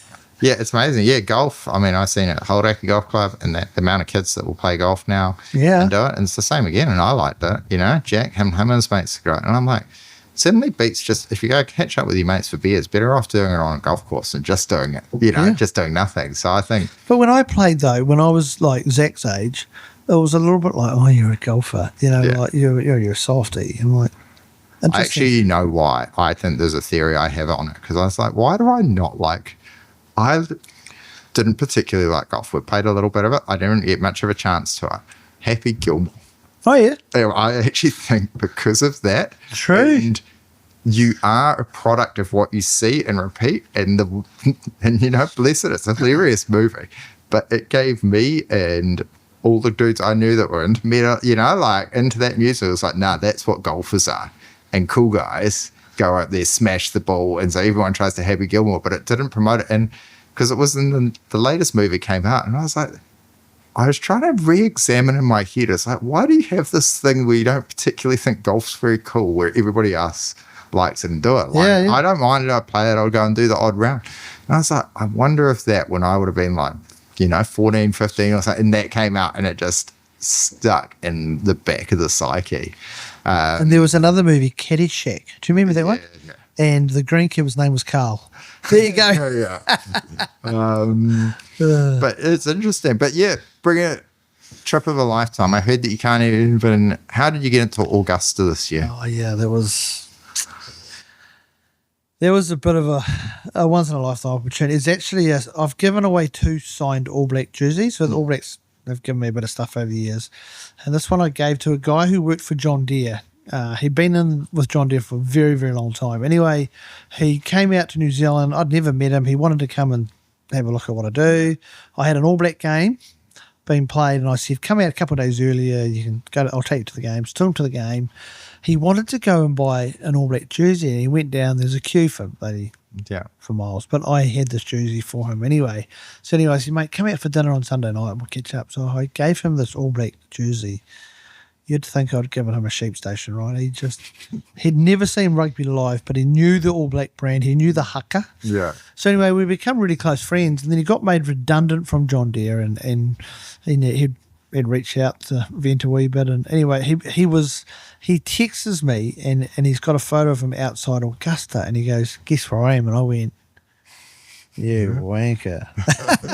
And I said, what are you doing there? He goes, oh, my mate's got couple of tickets, and I go along with him every now and again. I was like, what? Your mate's got a ticket to the Masters? And he goes, yeah. And cheekily I went, oh, I'm sure he'd love to have an outgoing Kiwi turf manager pop over and join you. And he goes, I'll ask him. And within 10 minutes he came back, he said, yeah, come over, you got a ticket. And I went, you're taking the piss, aren't you? He goes, no. He said, if you can get yourself here, there's a ticket sitting for you. And I've gone, you're kidding. So anyway, so we're lined up. I said, you're on. So the next year I was ready to go, but I actually had a knee operation. Yeah. My surgeon, who's a golfer, wouldn't let me go. I said, mate, you're a golfer. This is Augusta. I've got one opportunity to go. I'm going here. KJ, 1, you can't fly. 2, or you won't get around Augusta. Yeah. So I was like, no, I said to Rach, no, I'm going to go. I'm going against the doctor's advice. But anyway, I took his advice, and I went back to him and said, Rach didn't agree with you. Maybe not. So I went back to them and said, oh, look, unfortunately, my knee's not good enough to travel. Yeah. You know, I'm going to have to turn it down. And they said, that's okay. What about next year? And I was like, yeah, for real. I went, yeah. So I managed to go, and I'm so lucky I didn't go that first time. Augusta is so steep. Yeah, I would not have got round, and so once, mate. So pretty much by being a cheeky Kiwi, and an All Black jersey is what got me to Augusta. And you know, you're talking about it being a bucket list item. It certainly was, but it is just an amazingly special place. And some of the reasons why they won't allow cell phones or cameras into the place. Yeah. Which was the best thing out because... And so do they take, like, do you put them into, like, one of those bags? No, you go through, you don't even take it with you. It's just you leave it in the car. You walk through an x-ray. So work it. Yeah, and I had someone else's ticket. Yeah. They take the ticket off you if you're caught, and I was frightened to do anything wrong. So I I ain't even trying to push it. Yeah. So, but what I loved about the no cameras, no cell phones was people talk to each other. Yeah, I bet. Like, that's a revelation, eh? You know, so, and a story that I had was on day 3 of the tournament, Rory and Justin Rose, obviously, you know, they were batting with each other, pretty tight, pretty awesome. Rory was coming up the second, it's a par 5, and we went and stood around the back of the green. We're standing there, and this really elderly gentleman just said, "Oh, sir, can I go past you? He's got a seat. I was going to sit in front of him." He said, "Yeah, no problem, sir." And I looked at him, and he was of an age, and I said, "Oh, sir, how many of these have you been to?" He goes, "This is my 63rd." And I went, "Pardon?" "It's my 63rd in a row." I went, You're kidding us. Nah. And I said, "Tell me about the first time." His mother had bought him a ticket. They lived down the road 63 years ago. And so he's been every year. And he was as excited as I was. But anyway, I said, "Oh, what is your name, sir?" "My name's Billy." "Billy, lovely to meet you. This is 63. That's amazing." He goes, "KJ, how many have you been to?" I said, "Oh, this is my second day." But yeah, we were both really excited. Yeah. Even little things like visiting the toilets is something that I'll never forget. Queues, line up there, and there's a guy going, "G'day, mate, you're on the front 9, you're on the back 9. And I was like, "From New Zealand, not sure what you mean." He goes, "You're standing up, you're sitting down." "No, I'm standing up." "You're on the front 9, you go down this way." So, which was quite cool.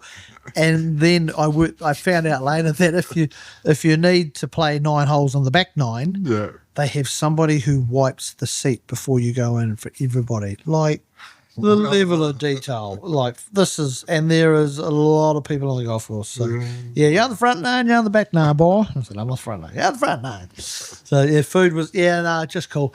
Got to see up close, the person I probably want to see was a guy called Zach Johnson, which is the namesake of my son. And he is actually, Zach Johnson, the golfer, is actually sponsored by John Deere. So there's a real cool connection. So managed to see him, and he shot 6 under on one of the days. He nearly holed out on the 16th.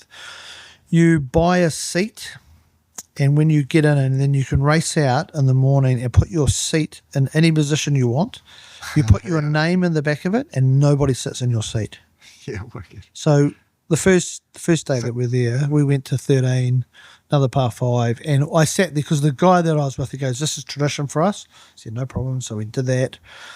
On the next day, he said, "Where do you want to sit, KJ?" I said, "I want to sit beside the 16th green, which is the par 3 over the water." We got there early, got right up front row, right beside the green. Like, honestly, a spot. So we left our seat there, went off, had breakfast, saw some of the golf, and then went back and watched Justin Rose and Rory and Zach and all of the profile players that went through there, John Rahm, all those guys. So to see all these superstars, like it was unreal. Yeah. And then after that, she flew to Florida, and I stayed with Jeff Crow. So Martin Crow's brother. I'm good mates with Jeff, or Chopper, and he's a bit of a foodie. So I stayed with him for 4 or 5 days. We played a bit of golf. What's he doing in Florida? He works for the ICC, the International Cricket Council, so he's actually a match referee. Because his job can be anywhere in the world, he just flies in and out. He's married to a woman, American woman, got 2 sons. Their 18-year-old son's on a +5 handicap. Damn. So he stands on the first tee. He's had 5 shots already. Yeah. His 16-year-old son's on a +2.5. So they're pretty decent golfers. But we went and had lunch. So Chopper's all about food. One of the days we went to Tiger Woods' restaurant for lunch. So like living the dream, really. But no, Jeff Crow's has been good to our family and always comes out home when he's here in Hamilton for cricket and stuff. So been really lucky. Yeah, man. So that was anything that you'd have. What was the level of greenkeeping going on at Augusta? Like, what did you see there that you could? Is any that you'd bring back, or you're like the place? There's just not a blade of grass out of place. It's a massive, massive site.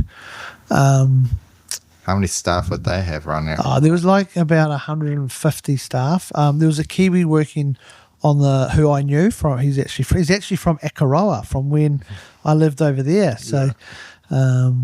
So you caught up with Sam, and he was looking after.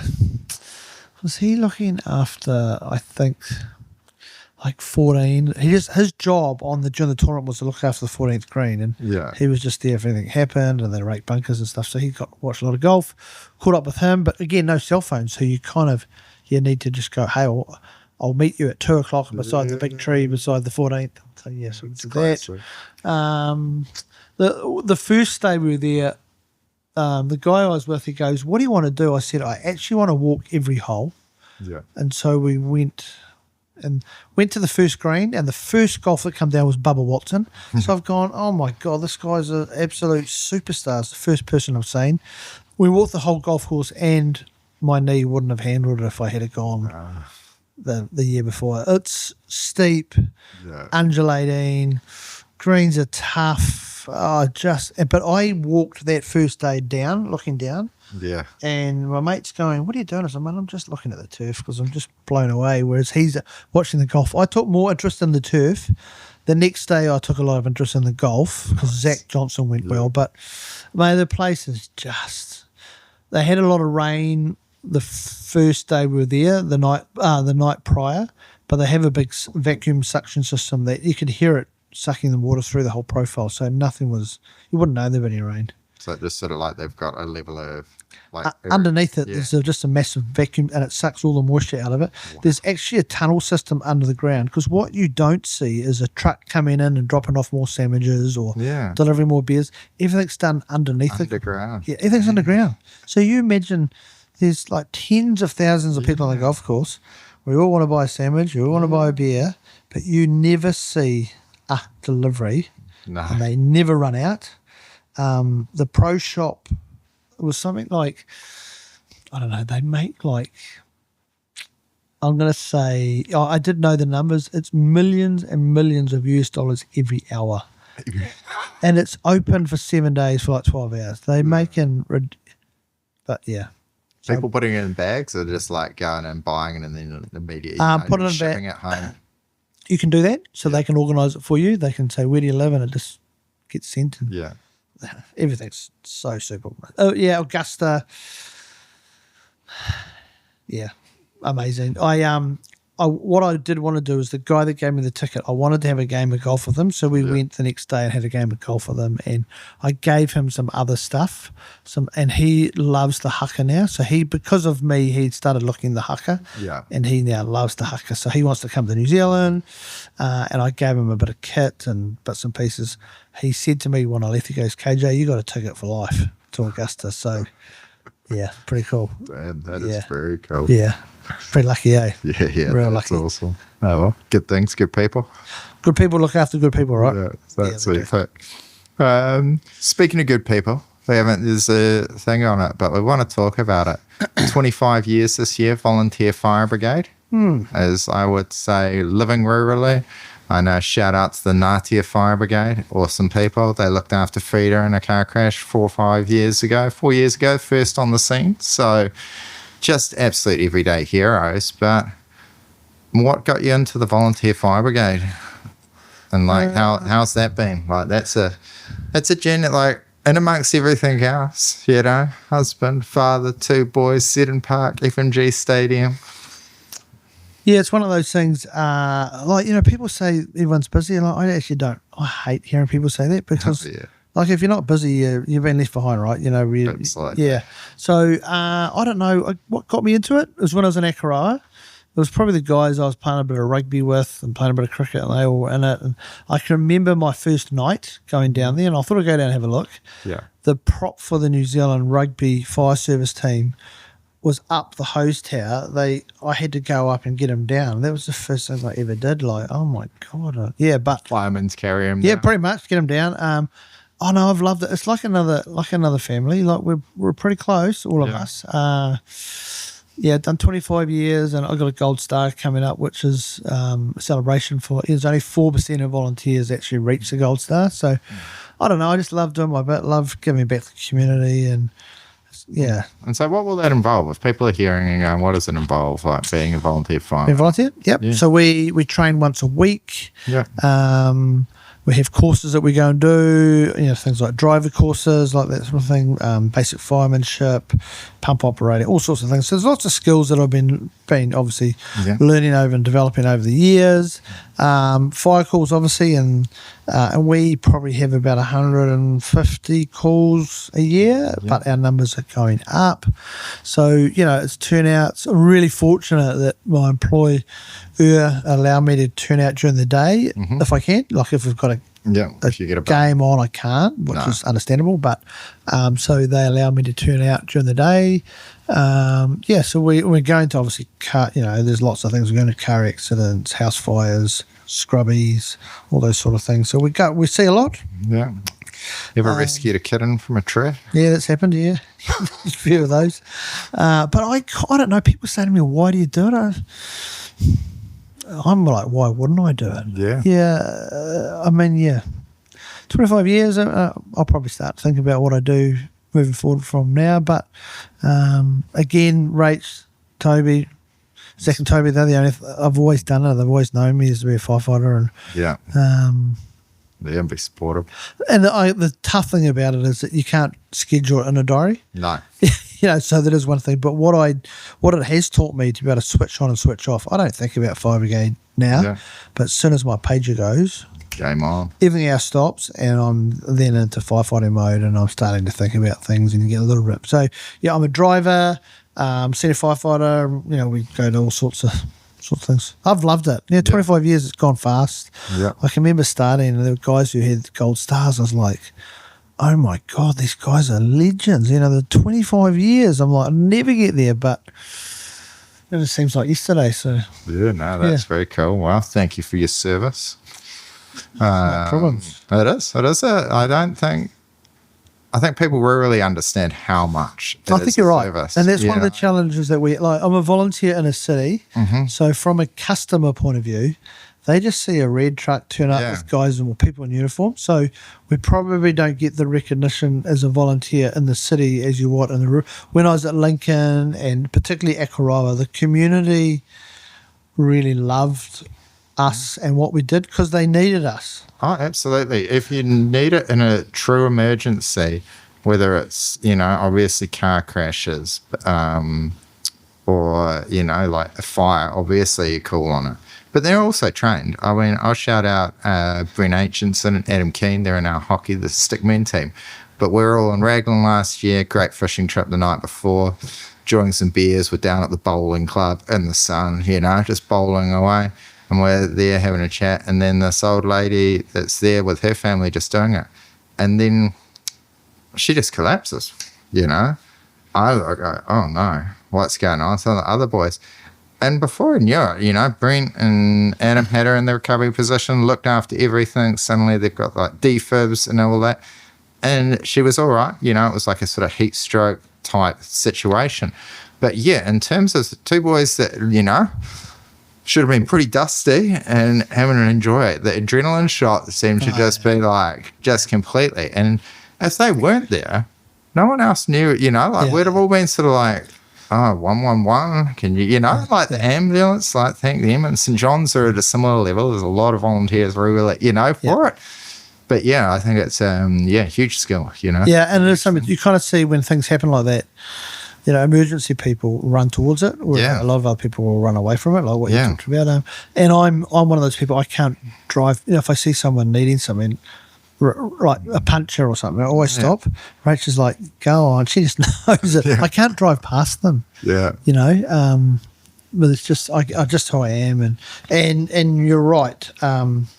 Even as firefighters, I mean, I've been in Raglan and the siren's gone off and I've gone out to them saying, you guys need a hand, or no, we're all good, whatever, sweet, there's no problems. And I've actually been to house fires in Methven, in the Methven Brigade. I was down there and siren went off, ended up by driving their tanker to this house fire, right, because in the day we just got to get some kit and some people there. The customer needs help, so they don't care who it is. So and it's a little bit like I talked about in the city. A red truck turns up, but they don't know whether they're paid or not paid. And I say to our people in our brigade, just because we're not paid doesn't mean we can't be professional. No.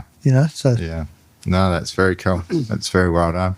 And then so we've gone a long way. We've talked Augusta, we've talked the rugby and cricket, but not only that, like, let's get us up. You've got commentary, you're down on the sideline for the Ranfurly Shield Challenge, so how'd that happen?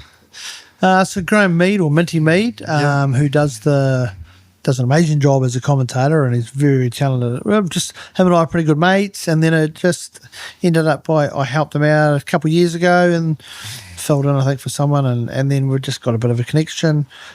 So we actually do a radio show together on a Saturday morning, News Talk ZB here in the Waikato. So that's on the local News Talk ZB Waikato channel? Correct. Yeah, it is, yeah. So he sort of got me involved and did a couple of games, and then he's like, "Oh, you do okay," and I'm like, "I thought I was terrible," but so it's just grown from there. So we do Super Rugby, we do the Bunnings, NPC as well. Done a few women's games. I really love it. Yeah, like, I'm not great at it, and I looked at it and went, "Oh, that can't be that hard," but it is incredibly challenging, more than I ever thought so. We did some games for New Zealand Rugby, live streamed them, and New Zealand under-18 team played New Zealand Maori, and there was a Samoan team. There's no Smith, Brown or Jones that play for Samoa, so all the names, so that's where it gets challenging. And I really want to do a good job. I want, Sione's grandmother, who might be still back in Apia listening in or watching, to make know that I've got her grandson's name correct. Yeah, so that's really cool. I do. I don't know. I think about that when I'm doing it. So I've made some terrible mistakes with it, and it's not as easy as what it looks. But I certainly do. We do a lot of prep. Yeah. To make sure prepping it up for it would be key. What can happen though? The teams can change, or people come in who are not on the sheet, or who's this fella, or whatever, and that's when it gets hard. But it's live sport. Yeah. You can't make it up. What's some of the moments that you'd have had commentary? There was one. Steve Gordon, ex All Black, and Minty were up the top. I was down, and there was Waikato. It might have been Super Rugby, whatever it was. Anyway, there was sort of try for one team. It was a Brumbies and Chiefs. Both teams were scoring try for try, and I'm like trying to run down. And Steve Gordon goes, "Oh, KJ, how you getting on?" I said, "Mate, I need a motorbike out here. I can't keep up with them," because they were just like a game of tennis. And I'm trying to get down the other end to see the conversions. So that's sort of some funny moments. I did have a funny moment with Fabian Holland, who's the sort of a new All Black, who's the lock. And my role at the end of the game is to get out and get a couple of interviews. Well, he's like 7'3" or whatever he is, and I'm like on tippy toes holding his microphone, saying, "Yeah, mate, how do you reckon he went today?" And I'm like, I can only get the microphone up to him, and so that was always a bit of a funny moment. Yeah, just those little moments. Solomon Takeo, he had been injured. And he came back for his very first game. He'd been out for like 12 months, and he played half a game. Anyway, I grabbed him, and I said, "Oh, how was that, mate? You've been off for 12 months. Coming back to play for the Chiefs who you love. And in that 12 months, you've also become a father for the first time. You got your little son." Started tearing up. Yeah, it was the coolest interview I've ever done, to see a rugby player like show emotion, because a lot of them, it's sort of like, it's quite robotic what they tell. It's the same stuff they tell you, but to see him, and he just said, "Oh, it's just so amazing. My son's amazing. I'm just loving being a dad." It was gold, eh? It is gold. Yeah. I think that's one of the things that I would be certainly looking for as a fan, and it's time to move on from that old hardened, Kiwi way of that understated of not celebrating the try, not even talking about, not showing any emotion. I think it's time for the rugby community, except, a bit of emotion's gold. Kieran Foran was playing his last test for the Kiwis. All the Fox League commentators, all the Aussies were like, "Oh man, they're getting emotional watching him having tears," and that. It was pretty full noise. I think there's something going on there with the Samoa versus New Zealand, and the power, the energy Samoa and Tonga are bringing in that, and they're just, it's cool. There's a recognition, I think, happening that, hey, the Pacifica doesn't it's not taking away our game. It's not taking the game away. It's adding to it. It's adding this deeper, Oh, much more powerful level to the game. It's just phenomenal. And if that means that, hey, there's going to be a lot of Pacifica kids playing in it, like, how good? Bring it on. 100%. I love it. You know, like, it's interesting you say, you know, like, you could be a rugby player and I'll interview. I know what you're going to tell me the answers are, but if you look at motor racing, like, I think motor racing do an amazing job. You're pretty much in the car, you know, like, and they've got people in the pit seeing what's happening.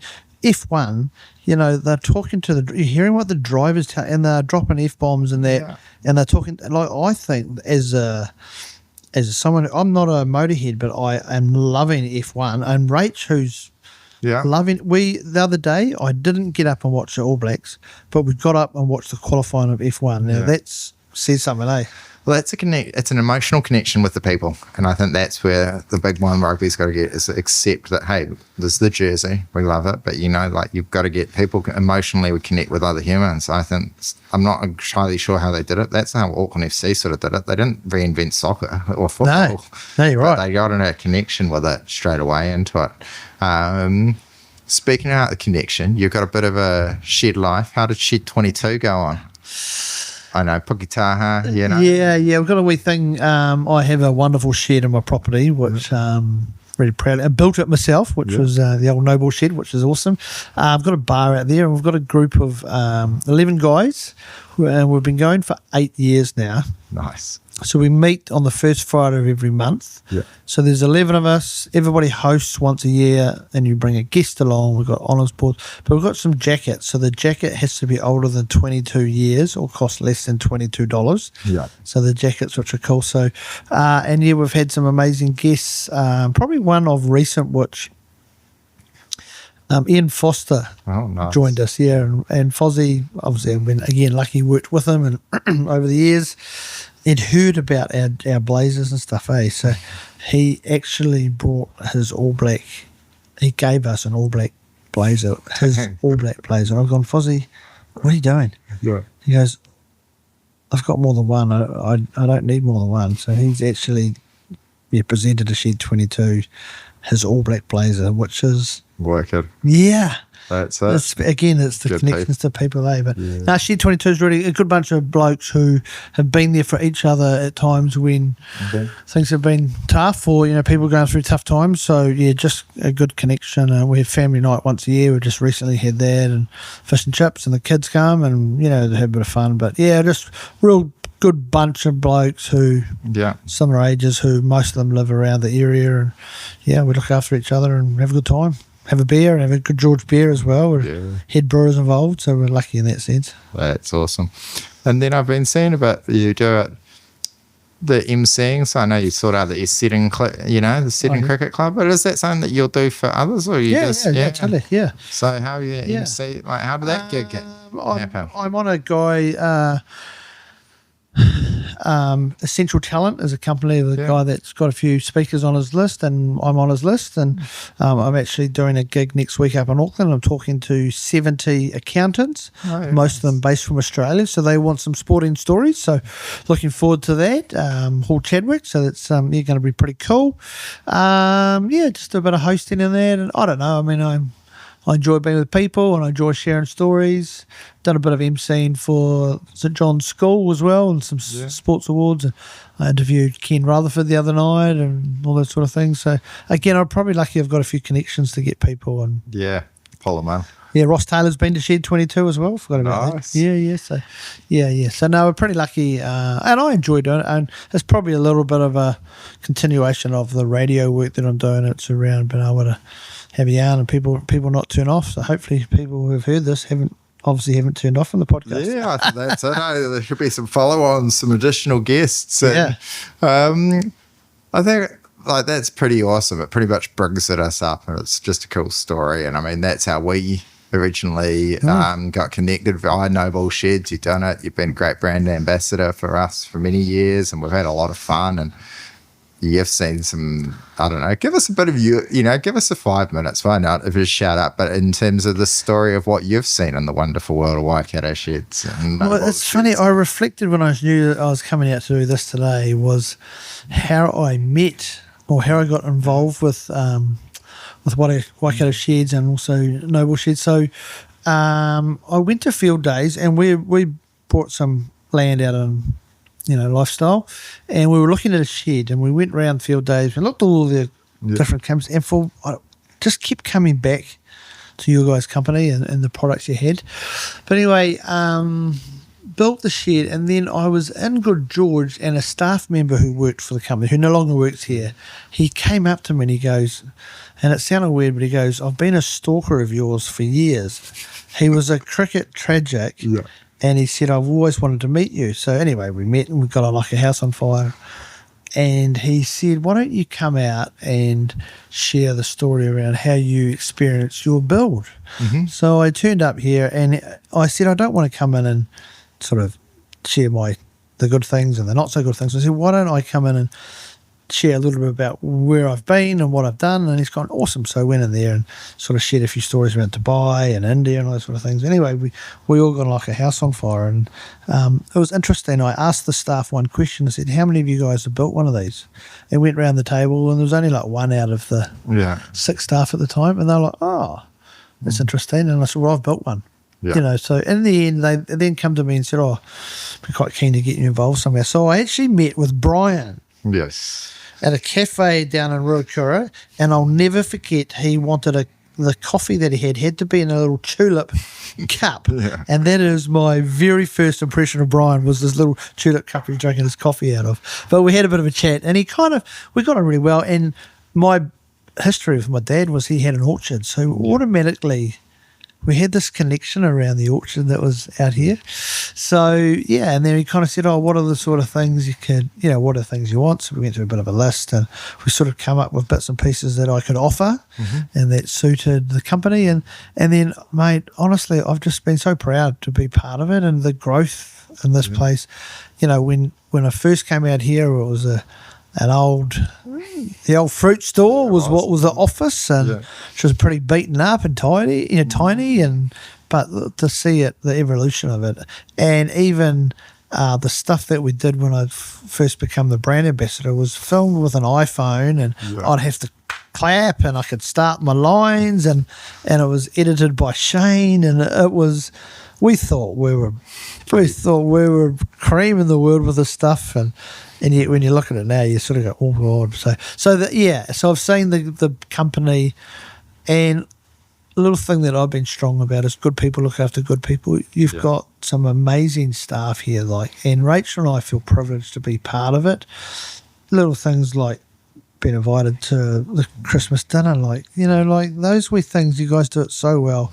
Got a really good friendship with, Brian and his whānau and stuff too, and even been to the batch, which is pretty special to think. Yeah, but no, and I've loved the people that I've brought to your business and people that have got the sheds, and just they even know. And it's funny because a lot of people, obviously I've got the branding on my vehicle, and people often say my relationship with, how does it all work? So it's pretty cool. So, I've seen it come a long way in the 10 years. Yeah, so that's 10 years, eh? And I've got an amazing shed. That's probably the key thing. Yeah. And I built it. Yeah. It's I get pretty proud about that. We need to do another visit out there. It's, it's very cool. It's a cool thing. It's a cool business. It's been founded by Brian, and it's, good people doing good things. But final, Keeper's Way. It's the brand, it's on the shirt, it's our lawn out the front. How did that come about? And it came. I've always sort of helped people with advice for lawns and stuff, and just that's me. I like to help. Because this came about just after COVID. Yeah, it was sort of the COVID time? during COVID. A mate of mine, Graham Blake, owns a company called Pan Media, and he was always big to me saying, "KJ, you're a brand," and I couldn't get my head around it. I was like, "No, I'm not. I'm a grass cutter. I cut grass, right?" He keeps saying, No, you've got a brand. People know you. They know KJ." And I was like, "Oh," and it felt awkward to call me or myself a brand. Mm-hmm. After a bit of time, I kind of went, maybe there is. Maybe there is a brand there. So anyway, he said, "Look, I've got this I want to start up this little business. And he goes, yeah, all good. So anyway, we started putting some names together and what things meant a lot to me, and things like tradition and craftsmanship and stuff. So he came up with some names, and I had some names. I had KJ's whatever and KJ's this, and he went, no. Yeah. You don't want KJ. And I'm like, whoa, you're telling me I'm a brand. Now you don't want my name in the bloody thing. He goes, think about Nike. Who owns Nike? I said, I don't know. He said, I rest my point. Yeah. So he said, you want it where the likes of Mitre 10 or Bunnings want to come in and buy it off you. I'm like, no, yeah, maybe I do. So, so anyway, he came up with the name Keeper's Way, and I liked it. I loved it. It had something different about it. Ian Smith launched it for me. So, so it's sell some seed, product, equipment on, and do a bit of consulting in my spare time, which can be challenging. But and I've just loved, that I've sort of had companies or brands that I've helped out over the years. It's actually really cool to own my own brand. Yeah, that's very cool. And that's been, I've learnt so much. My accountant's been amazing, and I'm a grass cutter who now gets excited by some numbers because I didn't understand what they meant. I've learned a lot around business, and you'll probably laugh, just the cost just to even have a business. Oh yeah. It's been awesome. Everything's done in the shed, and I packed lots of bags of seed and fertilizer and whatnot, and I've got a bit of equipment, and yeah. And so for somebody that might be listening and watching and thinking, hey, I wouldn't mind a side hustle, what would you sort of give the advice on being able to do it? And how do you approach it with your employer? What I did do right from the get-go is I told them, I checked in that they're okay doing it. So the deal with my job is my priority. Yes. It's no different what I do with you guys. They know I do it, and I've been really honest because I can't. Again, I do have a bit of profile, and I know that, so I can't sneak in or sneak out or go, do stuff overseas. I do a bit of consulting with it overseas. I've done Japan and India and all those sort of things. So I've been lucky in that sense. So so my advice would be talk to your employer. Yeah. I pick a lot of people's brains. I'm like a sponge around you. I see what you guys do in your marketing space, and it's interesting in my Keeper's Way space. If I do some social media posts, it creates sales. Yeah, it's really amazing because I haven't had to do that in my career. Like, my role, I spend money. Yeah, I don't bring money in, so it's already new around that. So and just even having customers who, like just make sure they're happy, and so so it's been a bit of a massive development for me. But again, I'm probably most proudest is that I've got my own brand. That's probably something I've really enjoyed. That's I think it can't be understated, honesty. If you tell the truth, you don't need to remember your lies. It's something I always go on with. And that doesn't mean that you don't get things wrong every now and again. Totally. But it just makes life so much easier. And in terms of it, what would you... Is Keeper's Way just for like super rich people in Dubai, or like who? No. I mean, it's.